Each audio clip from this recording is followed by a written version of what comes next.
Hi everyone.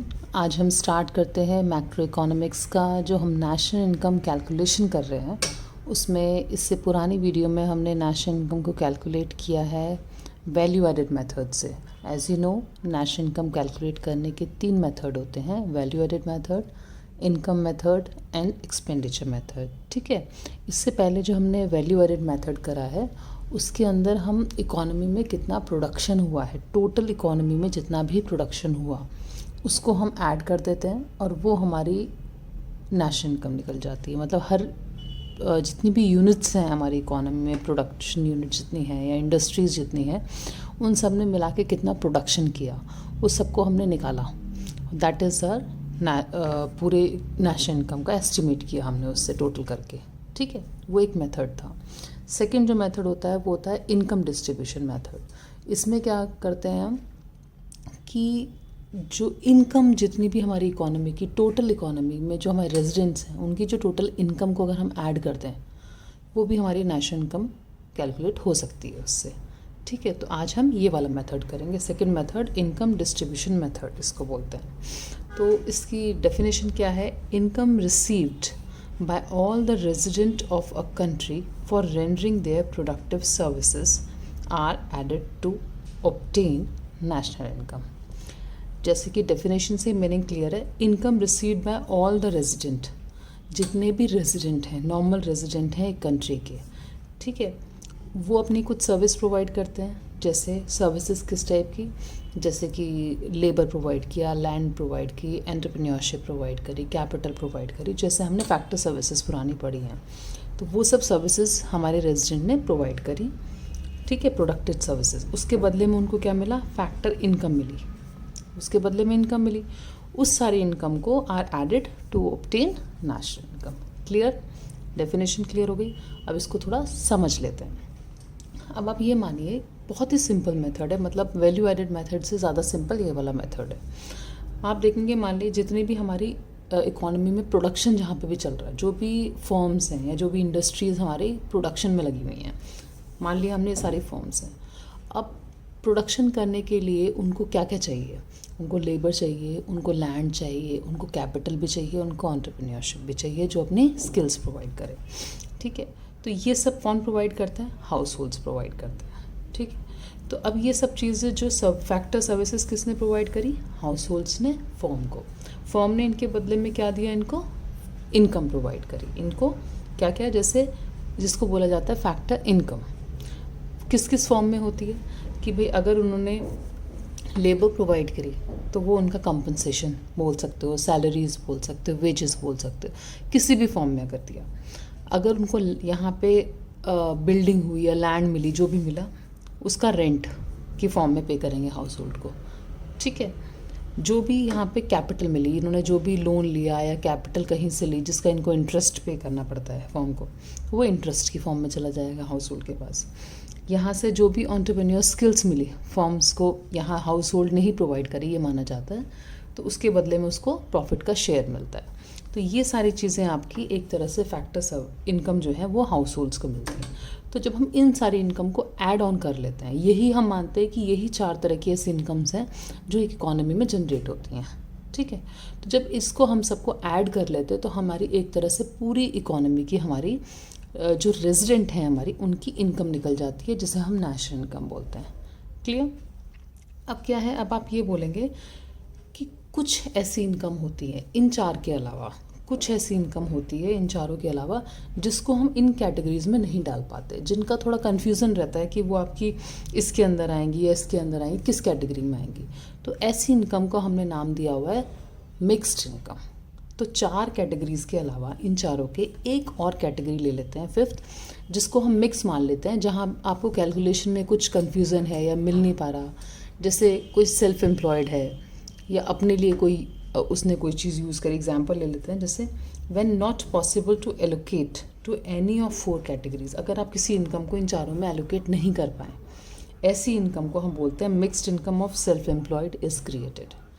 ठीक है, जैसे किसी बाबर ने अपनी की शॉप खोली हुई है, ठीक है, और किसी को भी मान सकते हो, फार्मर है, वो अपने लिए अपना प्रोडक्शन कुछ यूज़ कर, खेती में अपने लिए कुछ यूज़ किया उसने। कोई डॉक्टर है, उसने अपने ही एक रेजिडेंट को एक क्लिनिक में कन्वर्ट कर दिया है, तो वो अब किसको पेमेंट करेगा? वो उसकी पेमेंट किसी और के पास तो जानी नहीं, अपने पास ही जानी है। तो कुछ ऐसी चीज़ें तो आप उसमें कैलकुलेट नहीं कर पाएंगे कि हम लैंड लें या लेबर लें, हम किस चीज़ में इसको कैटेगरी में डालें। तो ऐसी इनकम्स को हम मिक्स्ड इनकम में डाल देते हैं। ठीक है, तो इस तरह से हमारी टोटल 5 कैटेगरीज हो जाती हैं। एक बार हम डिटेल में इनको अच्छे से एक चार्ट के थ्रू पढ़ लेते हैं। ओके, अब ये एक चार्ट मैंने बनाया हुआ है, आप इसका स्क्रीनशॉट ले सकते हैं और इस चार्ट के अंदर आपकी जितनी भी सारी इनकम्स में मतलब हर एक टॉपिक के अंदर, चाहे कंपनसेशन है, रेंट, इंटरेस्ट, प्रॉफिट, मिक्स्ड, क्या क्या चीज़ें आएंगी वो इनके अंदर लिखी हुई हैं। तो जो इसके अंदर लिखा है यही आपके क्वेश्चंस में आना है, इससे अलग कुछ भी नहीं आएगा और बस आपको ऐड करना है, तो इजीली आप क्वेश्चन सॉल्व कर लेंगे। तो हम 1 बाय 1 पढ़ते हैं।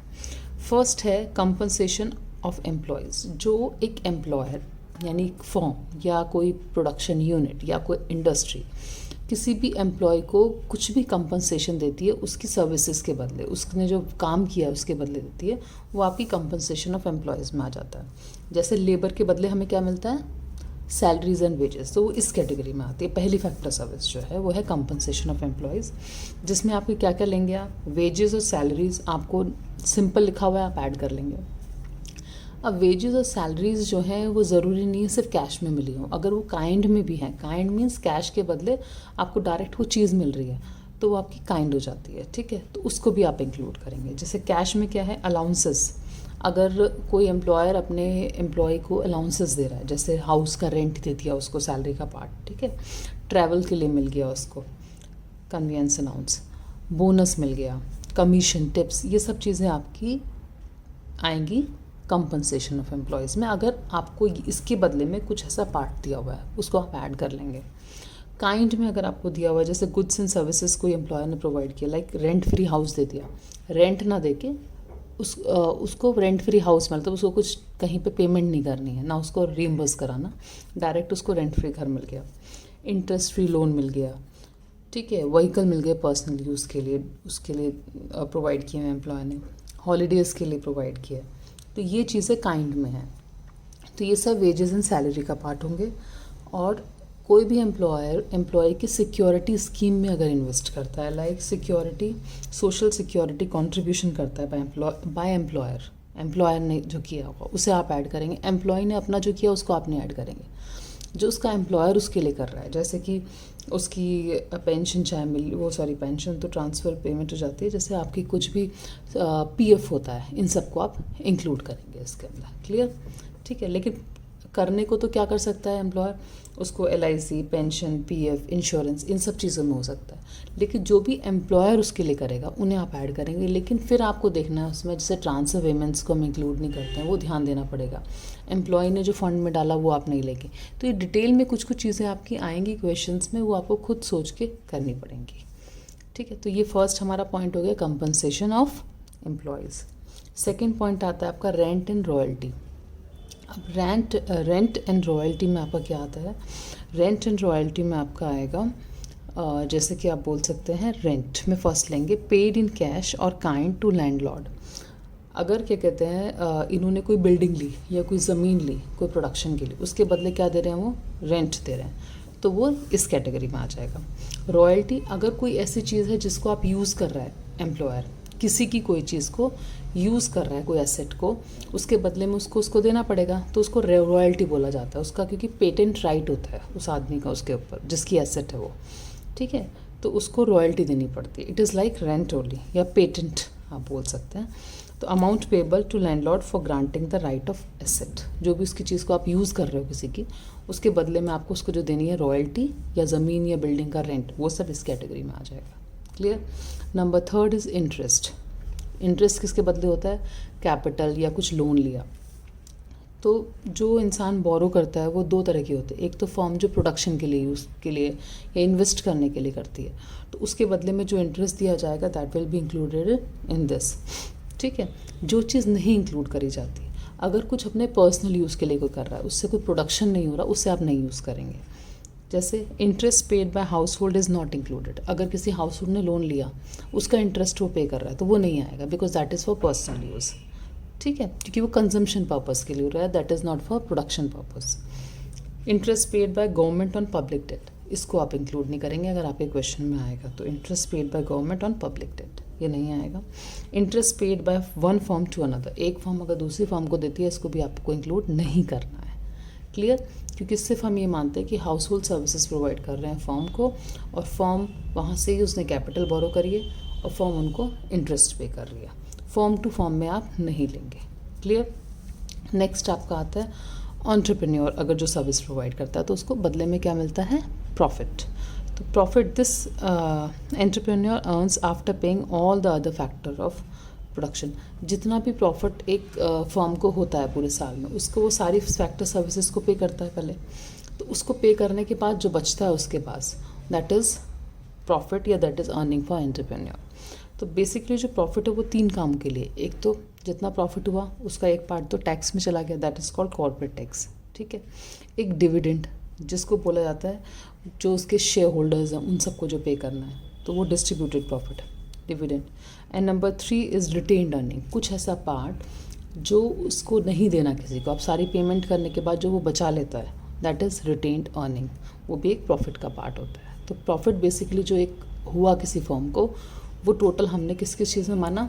डिविडेंड पे के लिए, टैक्स के लिए और रिटेन अर्निंग के लिए। तो कभी कभी क्वेश्चन में क्या होगा बेटा, आपको ना प्रॉफिट नहीं दिया होगा डायरेक्ट, तो आपको इनमें से कोई भी 2 चीज़ें या एक चीज़ दी होगी, तो आपको उसको प्रॉफिट का ही पार्ट करना है। 2 चीज़ें दी होंगी, आप ऐड कर लोगे उन दोनों चीज़ों को, तो you will get the profit. Clear? और अगर क्वेश्चन में प्रॉफिट भी दिया हुआ है और ये भी दिया हुआ है, तो सिर्फ आप इन हेडिंग्स को देखोगे। अगर किसी भी क्वेश्चन में इनका पार्ट दिया हुआ है, मान लीजिए रॉयल्टी दी है और रेंट एंड रॉयल्टी भी दे रखा है, तो आप सीधा इसको लोगे, आप इसको देखोगे ही नहीं। अगर आपको सब पार्ट्स दिए हुए हैं, आप उनको नहीं लोगे ऐड करने में, आप सिर्फ मेन हेडिंग्स पे जाओगे अगर ये दी हुई हैं। हाँ, if they are not given only then you will add the sub headings, जो अंदर पार्ट है उनको ऐड करेंगे। ठीक है। मिक्स्ड इनकम वही है जो मैंने आपको भी बताई थी, income generated by self employed person. जो सेल्फ एम्प्लॉयड पर्सन की जो इनकम होती है, उसको आप नहीं इन चारों में कहीं सोच पाते हैं कि किस उसके अंदर लेंगे, फैक्टर सर्विस के अंदर, तो आप उस इनकम के अंदर, तो आप उसको मिक्स्ड इनकम में डाल देंगे, like doctor running a clinic at his resident. Clear? तो ये आपकी 5 तरह की इनकम्स हैं। If we add all these 5 then will get the national income. Clear? अच्छा, जो हम इनको ऐड करेंगे उससे आपका निकलेगा NDPFC, net domestic product at factor cost. और आपको पता है हमारी नेशनल इनकम क्या होती है? हमारी नेशनल इनकम होती है NNPFC। तो DP से आपको FC जाने के लिए और NP नेशनल प्रोडक्ट लाने के लिए you need to add NFIA, national factor income from abroad. Clear? तो जो हमने अभी नेशनल इनकम मेथड का पूरा डिटेल पढ़ा, उसके बेसिकली अगर आप एक क्वेश्चन अगर आपके एग्जाम्स में भी आ जाता है कि you have to write the steps of national income calculation from income method, national income निकालना फ्रॉम इनकम मेथड, तो आप ये स्टेप्स लिखेंगे। बाकी आपको क्वेश्चंस में भी आपको क्या कहते हैं, अगर सेक्टर वाइज दिया हुआ है तो हर सेक्टर की इनकम आप ऐड करनी है आपको। ठीक है, हर सेक्टर के आप निकाल लेंगे कि फैक्टर इनकम क्या क्या है, उसको पूरा टोटल कर देंगे। तो identify and classify the production unit, primary, secondary, tertiary, अगर क्वेश्चन में दिया है ऐसा तो। अगर ये नहीं दिया हुआ, सिंपल आपको कैलकुलेट करना है। अगर ये दिया हुआ है तो आप तीनों का अलग अलग कैलकुलेट करेंगे कि भाई प्राइमरी सेक्टर की इतनी इनकम हो गई, सेकेंडरी कितनी है, टर्शरी कितनी है। ठीक है। Estimate the factor income paid by each sector, कि प्राइमरी में 5 जो चीज़ें हैं हमारी, salaries, rent, interest, profit, mixed कितना होता है, सेकेंडरी का कितना होता है, टर्शरी, फिर उन सबको ऐड कर लो तो आपका ये आ जाएगा। ठीक है। ये जो टोटल निकल के आएगा आपका, ये आपकी डोमेस्टिक इनकम निकल के आएगी, जिसे हम बोलेंगे NDPFC। अब NDP में डोमेस्टिक प्रोडक्ट है, आपको इसको नेशनल इनकम निकालने के लिए NP करना है, और NP बनाने के लिए you need to add NFIA। Clear? अब हम क्वेश्चंस कर लेते हैं। इसके बेस पे मैं आपको 2 क्वेश्चन कराऊंगी और आई होप आपको उसके अच्छे से क्लियर हो जाएगा। ओके बच्चों, अब आपका फर्स्ट जो क्वेश्चन है, इसमें कैलकुलेट करना है आपको GNP/MP, gross national product at market price. Clear? अब क्या क्या दिया हुआ है क्वेश्चन में ये आप देखेंगे। नेट इनडायरेक्ट टैक्स पहली चीज़, that is 900। Depreciation NFIA negative में है, ध्यान रखना। Rent, dividend, mixed income, saving of private corporate sector, interest and compensation of employees, ये आपको चीज़ें दी हुई हैं क्वेश्चन में। अब सबसे आपको क्या निकालना है, GNP/MP। आपको नेशनल इनकम नहीं, GNP/MP निकालना है, ठीक है। तो अब हम ये सोचें आप कि जब हमें क्वेश्चन निकालना है तो इनकम मेथड से निकल के क्या आता है। इनकम मेथड जब हम निकालते हैं तो हमारा NDP आपका FC है जो निकल के आता है इनकम मेथड से, ठीक है। अगर आपको देखना है तो मैं आपको कैलकुलेट डोमेस्टिक, ये जो हम टोटल हम निकालते हैं इन सबको ऐड करने के बाद हमारा निकल के आता है NDP FC, क्लियर। तो इसलिए हमारा निकलेगा NDP FC क्वेश्चन को करने के बाद। तो हमें क्या करना है, सारे जो first, second, third, fourth and 5 हमने कैटेगरीज बनाई थी, उन सबको ऐड कर लेंगे। नंबर 1 में क्या था, कंपनसेशन ऑफ एम्प्लॉयज़। अब कंपनसेशन ऑफ एम्प्लॉयज़ में आपका क्या है, इसमें दिया हुआ क्वेश्चन में आप देखेंगे सबसे पहले FIA रेंट ये वो, ठीक है। तो आपको ये दिया हुआ है number 900 compensation of employees, clear. Number 2 क्या था, नंबर 2 था हमारा रेंट एंड रॉयल्टी। तो रेंट आपका कितना दिया हुआ है, रॉयल्टी कुछ दिया हुआ है नहीं, तो आपको रेंट दिया हुआ है, आप इसको ऐड कर लेंगे, ठीक है। नंबर 3 था, क्या था हमारा, इंटरेस्ट। इंटरेस्ट हमें क्वेश्चन में दे रखा है, आप देखेंगे यस इट इज़ गिवन 200, तो आपने 200 कर लिया। फिर नंबर 4 था हमारा प्रॉफिट। प्रॉफिट में क्या क्या आता है आपका, इसमें दिया हुआ है क्वेश्चन है प्रॉफिट, तो आप देखेंगे कि डिविडेंड हमें दे रखा है और मिक्स्ड इनकम है और सेविंग ऑफ है। तब आप सोचो कि जो प्रॉफिट था उसके अंदर क्या होता है कि एक फॉर्म ने क्या क्या अर्न किया। तो एक तो डिविडेंड वो पे करती है, टैक्स हमें नहीं दिया हुआ कितना टैक्स उसने पे किया, उसने कॉर्पोरेट टैक्स नहीं दिया हुआ, तो डिविडेंड पे करती है, plus saving of private corporate sector, उनकी सेविंग कितनी थी प्राइवेट सेक्टर की, that is also a part of profit, ठीक है। तो ये दोनों चीज़ें आपकी आ जाएंगी इसमें, 200 plus 400 they are part of this fourth part. Plus number 5 is आपकी मिक्स्ड इनकम होती है, तो ये 200, क्लियर। ये हमारी 5 चीज़ें हो गई, इनको अब आप ऐड कर लें, प्लस 200 प्लस 600 प्लस 200। अब इन सबको आप ऐड कर देंगे, तो ऐड करने के बाद बेटा आपका कितना आ जाएगा, इसको ऐड करने के बाद आ जाएगा आपका 2400, ठीक है। ये चीज़ें करोड़ में है, तो आपका this is your NDP FC, clear. अब हमें निकालना क्या है क्वेश्चन में, हमें निकालना है GNP/MP, क्लियर। तो है हमारे पास क्या अवेलेबल, GDP FC। तो मुझे N से G पे जाना है, that means I need to add depreciation. DP से NP पे जाना है, that means I need to add NFIA। और FC से MP पे जाना है, that means I need to add NIT, clear. ये 3 चीज़ मुझे ऐड करनी है। तो आप देखोगे मेरे पास NDP FC कितना है, 2400, डेप्रिसिएशन कितना है 400, NFIA कितना है -20, क्लियर। और NIT कितना है 900। बस आप इनको सॉल्व कर लें, 800 हो गया, -20 प्लस 900, इसमें अब आप ये ऐड कर देंगे और इसको माइनस करने के बाद आपका आंसर आएगा 3680। दिस इज़ योर करोड्स में GNP/MP आपका निकल गया, क्लियर। मुझे लगता नहीं इस क्वेश्चन में आपको कुछ प्रॉब्लम आई है। अभी हम नेक्स्ट क्वेश्चन एक और कर लेते हैं। This is your second question, और इस क्वेश्चन में आपका है नेशनल इनकम निकालनी है आपको NNP FC। अगर क्वेश्चन में सिर्फ नेशनल इनकम दिया हुआ है, that means you need to find NNP FC, clear. क्या क्या दिया हुआ है, कंपनसेशन ऑफ एम्प्लॉयज़ दिया हुआ है, ओके, वेजेस इन काइंड दिया हुआ है, क्लियर, इनडायरेक्ट टैक्सेस दिया हुआ है, ऑपरेटिंग सरप्लस दिया हुआ है। अच्छा एक चीज़, सॉरी मैं एक चीज़ आपको बताना भूल गई हूँ, मैं आपको पहले क्लियर कर देती हूँ। जैसे कि हमने अभी क्वेश्चंस करे थे, हमने पढ़ा था कि हमें 5 चीज़ें ऐड करनी पड़ती हैं, ठीक है। ये 5 चीज़ों को हम ऐड करते हैं निकालने के लिए NDP FC, यानी नेशनल इनकम निकालने के लिए भी हमें 5 चीज़ें ऐड करें।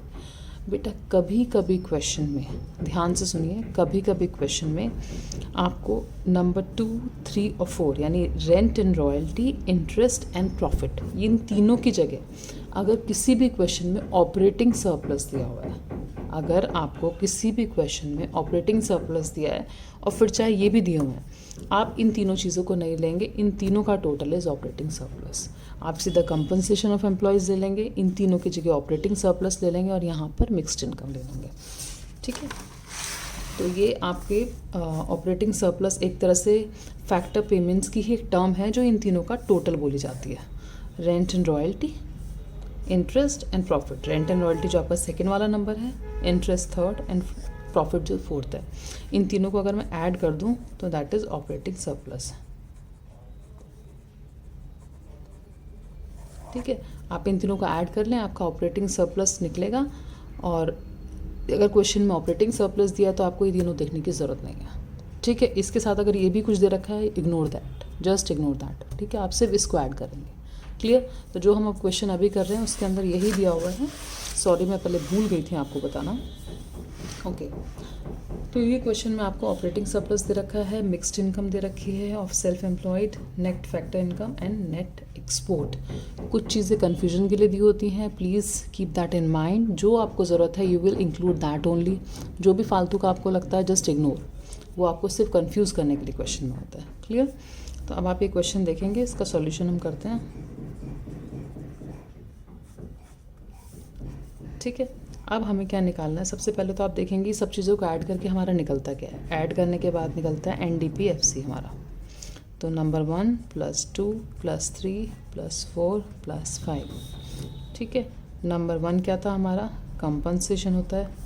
नंबर 2 हमारा रेंट एंड रॉयल्टी होता है। नंबर 4 हमारा इंटरेस्ट होता है। और ये आपको याद हो जाना चाहिए करते करते क्वेश्चन में। और ये हमारा मिक्स्ड इनकम होता है।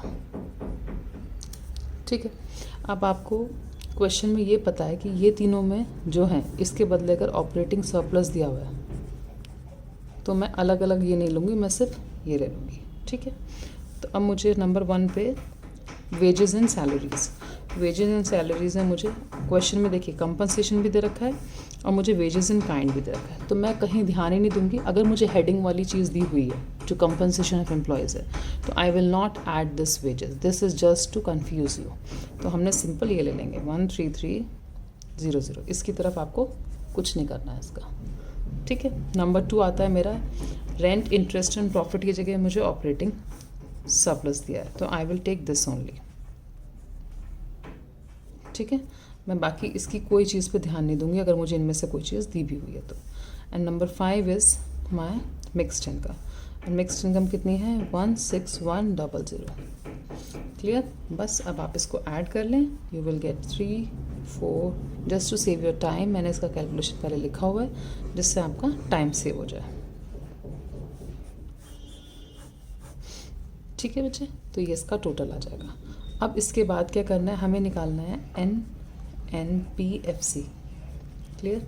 अब NNP-FC निकालने के लिए मुझे NDP-FC में, अगर मुझे N का तो N है ही, मुझे कुछ नहीं करना। DP का हम I need to convert that, तो मैं इसको NFIA ऐड कर लूँगी। FC का FC है ही क्वेश्चन में, तो बस कुछ नहीं करना। 34400 plus what is NFIA, this is 300। I will add 300 and I will get 34700 करो। This is my answer and this is my national income. I hope आपको अच्छे से क्लियर हो गया क्वेश्चन। फिर भी किसी कोई क्वेश्चन ऐसा आता है जिसमें आपको डाउट है या कोई पॉइंट ऐसा है, प्लीज़ आप मुझे कमेंट बॉक्स में लिखें, मैं उसको क्लियर कर दूंगी। अभी जो मुझे लगा कि दैट इज़ जो आपके लिए मेन इम्पॉर्टेंट है इन क्वेश्चंस के लिए, वो मैंने कर लिया है। बहुत डिटेल में क्वेश्चंस अगर आपको और चाहिए कि मैं हर एक मेथड के एटलीस्ट 5-6 क्वेश्चंस और बनाऊं हर टाइप के, तो प्लीज़ कमेंट कर दीजिए मुझे कमेंट बॉक्स में, और I will make another video for those questions. ठीक है, I hope you like this video. Please share this video if you like it. Thank you so much.